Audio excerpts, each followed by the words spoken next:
Bueno, explicando el método que les dije que no iba a explicar, necesitas siempre un control y tu experimento. Entonces vamos a suponer que tenemos una planta, esa planta no se le hace nada, esa es mi planta control o normal. A esta planta se le llama white type y normalmente se representa como WT. Entonces, esta es la planta silvestre y la planta de prueba. Vamos a poner que le pusimos un nutriente a esta planta para ver cómo crecía. Y entonces, al hacer, tengo dos muestras, bueno, dos sujetos de muestra. A ambos les tengo que hacer una PCR para un gen endógeno y el gen de prueba. Entonces, este sería el resultado de la PCR del gen endógeno. Actina, miosina, el que se les ocurre. Y por ejemplo, sería un gen encargado del crecimiento. Por ejemplo, alguna giberelina o una opsina, no sé. Entonces, lo que voy a hacer es que tengo 4 muestras en total, las 4 PCRs. Hago las PCRs, corro y veo que estas son los resultados del ACT. Entonces, el método es 2 elevado a la menos, que muevo el pulsor porque ahí está estorbando. 2 elevado a la menos delta CT. Entonces, tengo que sacar primero un delta CT, o sea, una diferencia. Entonces, que es el gen control de la planta nativa, le voy a restar el otro. Ay, los puse al revés, ¿verdad? Sí, ya vi, sí, porque se dice actina, perdón. Este es el de la giberelina y este sería el de la actina. Entonces, al gen de la giberelina le resto la actina y obtengo ya el primer delta CT. Y nuevamente también en la planta que fue sometida a nutrientes, al gen de la giberelina le resto el de la actina y obtengo el segundo CT. Entonces lo que sigue es restar estos dos, menos y obtengo el delta CT. Ahora, como la amplificación es base 2, ¿cuántas veces se ve aumentado o reducido? Es con la fórmula 2 elevado a la menos delta CT. Entonces, aquí me da menos 2.4, con el menos da positivo, 2 elevado a la 2.4 positivo me da 5.3. Esto significa que entonces el gen de la giberelina se expresó 5 veces más en la planta sometida a nutrientes que en la planta nativa. El blanco del tratamiento de prueba es sin el nutriente, ¿verdad? O sea, ahí... Ajá, esta sería sin nutrientes. O sea, pero bueno, pero el de... Y ese sería con nutrientes. ¿Y el primer PCR de nutrientes ya tiene nutriente o...? ¿Cómo que? A ver, eso no te lo entendí. ¿Cómo que el primer PCR de los nutrientes ya tiene nutrientes? Es que, ajá, o sea, es que dice CT, o bueno, los ciclos de prueba. O sea, me estás diciendo. Ajá. O sea, tengo una planta que la crecí en un invernadero, así bonita. Ya después la dejé un mes junto con la planta que experimenté. Y después de un mes le saco una hoja y le hago la PCR, ¿no? A la de los nutrientes, un mes estuvo con la planta silvestre, pero a esta le estuve agregando nutrientes durante todo el mes. Y hasta el final del mes le arranco la hoja, le saco el DNA y hago la PCR.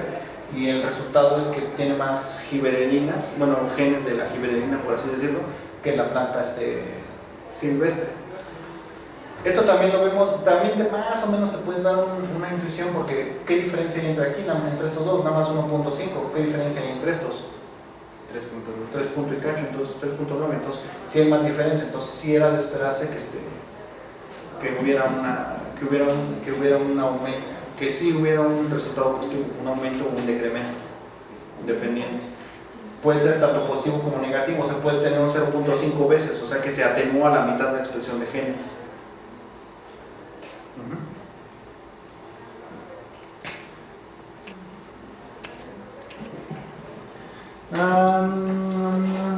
Bueno, para hacer tu curva estándar te dice que mínimo trabajes con 5 puntos, que 5 se me hacen poquitos. ¿Cuántos puntos les pedían para sus curvas estándar?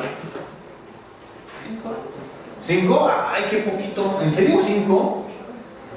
No, yo soy más payaso, yo soy mínimo unos 10 para que digan. Ay, profe, no manches. Desperdiciar recursos. Bueno, es para validar el método, pero no, vamos. Bueno, entonces lo que les decía, que cuando la dilución es base 10, los ciclos están, los CTs están separados aproximadamente 3.32 ciclos.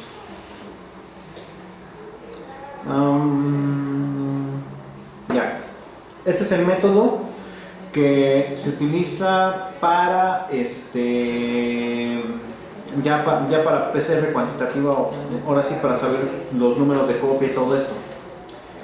Algo que tienen que saber es que existe un reactivo que se llama monoácida etidium o etidio.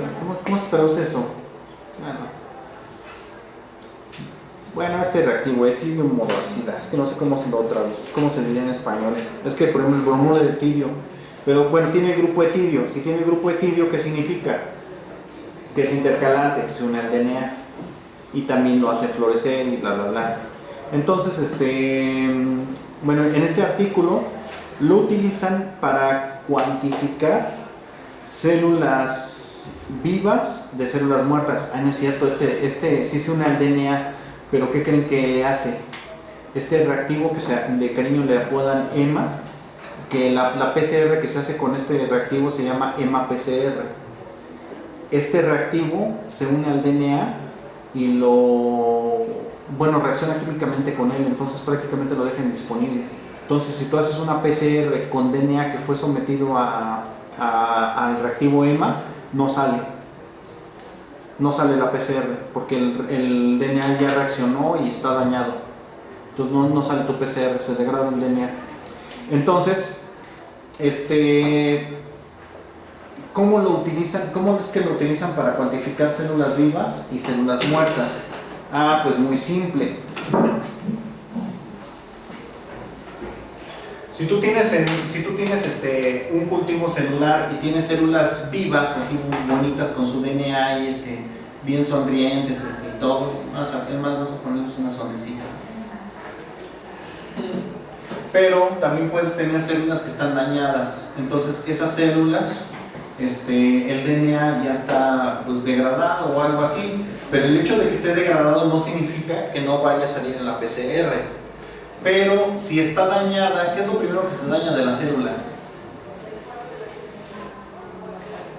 La pared celular, la membrana celular, es lo primero que se daña. Eso significa que entonces al ponerles el bromuro monoácida, ya lo dije bien, no, este no es bromuro monoácida, bueno, etidium monoácida.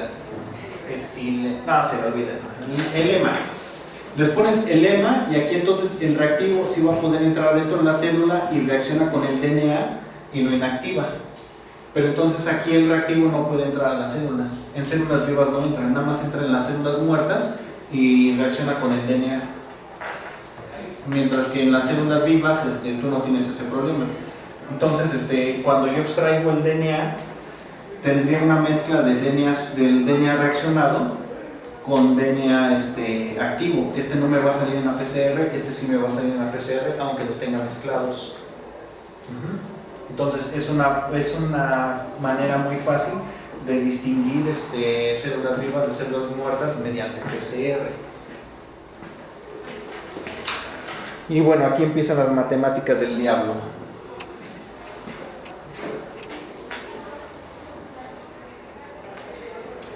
Algo que tienen que saber es que para esto necesitamos recordar el número de Avogadro y este valor.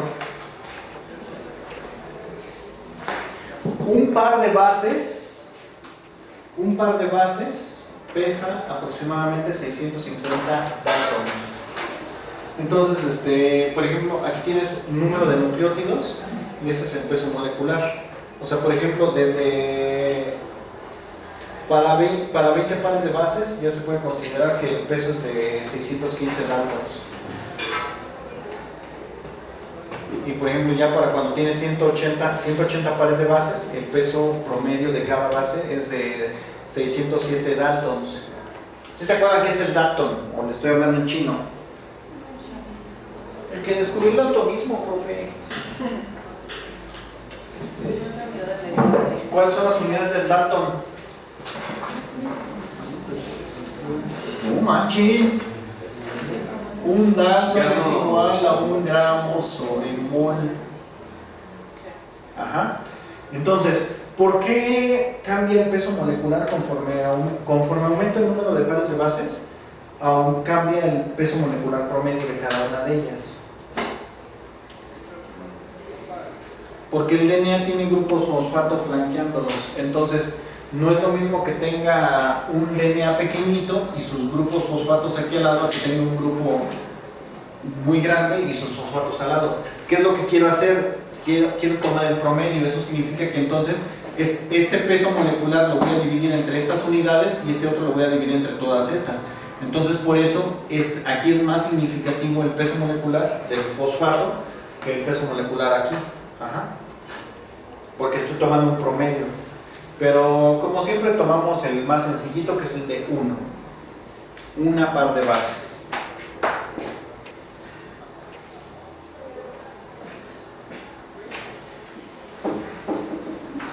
Y bueno, entonces aquí el ejemplo. Se tiene un plásmido de 5200 pares de bases. Y bueno, ya tiene un inserto, no sé, hay una proteína GFP o algo que ustedes estén buscando, el cual, al ser obtenido mediante miniprep y leído en el nanodrop, da una lectura de 1234 nanogramos sobre microlitro. Y la pregunta es, ¿cuántas moléculas hay de ese plásmido por microlitro? Entonces, esto nada más es una conversión de unidades. Entonces, lo primero que debes de poner, lo que quieres obtener, son copias sobre microlitro. Y lo que tú tienes aquí son nanogramos sobre microlitro. Ahora, ya nomás, esta conversión es un nanogramo es 10 a la menos 9 gramos. La siguiente es el número de Avogadro, porque el número de Avogadro es este,